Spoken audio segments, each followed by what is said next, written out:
text out loud. 1964. A young Ed and Lorraine Warren, Orion Smith and Madison Lawler are at an antique shop, speaking to a woman who believes an evil entity in her shop caused her father to commit suicide. Lorraine, who is very pregnant, goes into the back of the shop and sees a mirror with 3 faces carved on it that is believed to be the source of the evil. She touches the glass, which causes a crack, and makes Lorraine's reflection smile sinisterly at her. She sees some visions before she starts to go into painful labor. Ed rushes Lorraine to the hospital, where the doctors frantically work to get her baby out. Lorraine sees visions of the mirror entity around the room, trying to get to her. After a while, the baby appears to be stillborn. Lorraine cries and asks to hold her baby. She and Ed start desperately praying until the baby starts crying. Relieved, Lorraine tells the doctors the baby is named Judy. A brief montage shows Ed and Lorraine, Patrick Wilson and Vera Farmiga raising Judy. As a child, she runs to Lorraine scared about seeing spirits in the house. Lorraine teaches her the Lucy Locket rhyme as a way to help her ward off evil forces. 1986, West Pittston, Pennsylvania. We meet the Smurl family, Father Jack, Elliot Cowan, wife, Mother Janet, Rebecca Calder, Jack's parents, John and Mary, Peter Wright and Kate Fahey, and daughters, Heather, Keela Lord Cassidy, Dawn, Bo Gadsden, Shannon, Molly Cartwright, and Corinne, Tilly Walker. The family attends Heather's confirmation and celebrates her birthday.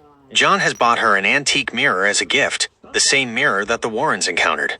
As the Smurls are cutting cake, a light from the ceiling comes crashing down onto the table and gives Heather a cut on her head. The following text states that after decades of paranormal investigations, Ed and Lorraine Warren thought they had seen everything. However, this particular case in Pennsylvania would be the one that brought their careers to an end.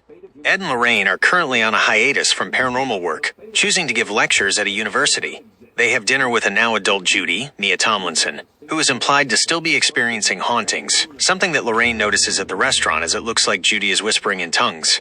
The Smurls begin to experience strange occurrences.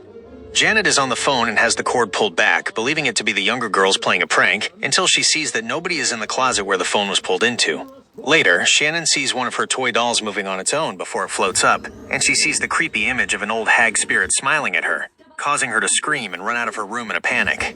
Heather and Dawn are creeped out by the carvings on the mirror and leave it out on the street for the garbage men to pick up.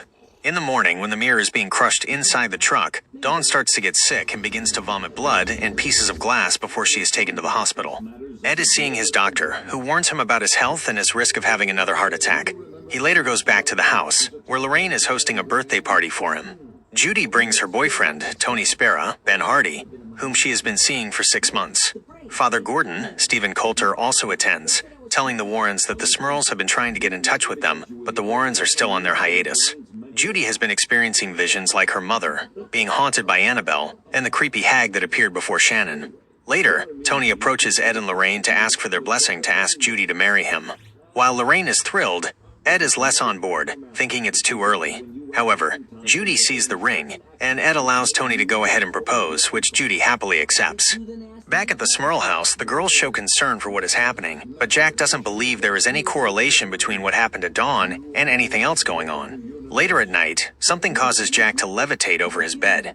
Meanwhile, Heather watches a video from her party and slows down to see an image of a demonic face blowing out her candles next to her. Janet gets Jack down while the ghost of an axe-wielding maniac tries to attack Heather. The Smurls later take their story to the press, with word spreading about their haunting. Lorraine takes Judy dress shopping. The store attendant leaves Judy alone in the dressing room, surrounded by mirrors. Judy starts to feel claustrophobic and finds the creepy hag ghost underneath her dress. Lorraine and the store lady come in to find Judy on the floor having a panic attack. Father Gordon visits the Smurls himself to try and help after he sees their story on the news. After speaking to Janet, Father Gordon goes to the basement and sprays holy water, causing some steam to come off the stairs. He later goes to the Diocese of Scranton to try and help the Smurls. The entity then haunts him there and causes him to grab a cord from a vacuum cleaner, which he wraps around his neck and then jumps off a balcony, hanging himself. The Warrens learn of Father Gordon's death and are devastated. At his funeral, Judy touches his casket and sees a vision. She asks another priest where Father Gordon died, and she is told in Pennsylvania. Judy disappears, leaving Ed, Lorraine, and Tony all worried until they figure she has gone to the Smurl house. After arriving to get her, the Warrens are ready to leave until Judy convinces them that the Smurls need their help. Free Star. The Warrens and Smurls bond while they try to figure out what to do next. Ed learns from Tony that he quit being a cop after a violent encounter and made a quick decision to marry Judy as a result. Lorraine inspects the house and learns through her abilities that a woman and her mother were killed in the house by the woman's husband, the axe murderer. Lorraine thinks that there is a greater entity at play that is using the spirits of the man and his victims as a cover-up. Judy is drawn to the attic, where she finds the mirror fully intact. She then sees what looks like Annabelle growing to a gigantic size and chasing her through the house until she runs back into her parents. Ed and Lorraine are then stunned to recognize the mirror from the night Judy was born. Ed tells the Smurls about their relation to the mirror and the circumstances of Judy's birth before agreeing to help the Smurls expel the evil from their house.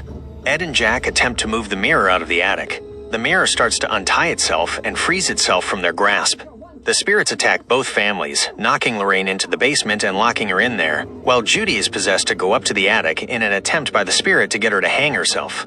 Ed and Tony manage to cut Judy free, causing all of them to fall through the drywall ceiling. While it seems as though Judy is unconscious and her parents frantically try to wake her, she is revived. The mirror entity makes one last attempt to kill the Warrens and Tony. Ed reads from the Bible to exorcise the demon, but it burns the Bible and the mirror flies closer towards them, pinning Tony to the floor. Lorraine and Judy work together with Ed to place their hands on the mirror. Judy tells the entity, "You're not there," causing it to scream and be released from the mirror, destroying it and ending the haunting for good. Free star. The following morning, the Warrens bid the Smurls farewell. Tony helps Ed bring the broken mirror into their little museum of haunted artifacts, right next to Annabelle. Later on, Judy and Tony are married. Among the guests include people that the Warrens have helped in the past, like Carolyn and Cindy Perron, Lily Taylor and Mackenzie Foy, Peggy and Janet Hodgson, Frances O'Connor and Madison Wolfe, and David Glatzel, Julian Hilliard. During the reception, Ed and Lorraine dance as she tells Ed about a vision she had of their future, one where they are grandparents and continue to do their work to help people. Ed says it sounds perfect. The ending text states that the Smurl family continued to live in their house for another 3 years.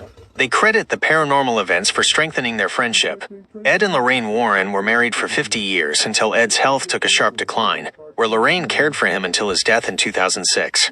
She never remarried and died in 2019.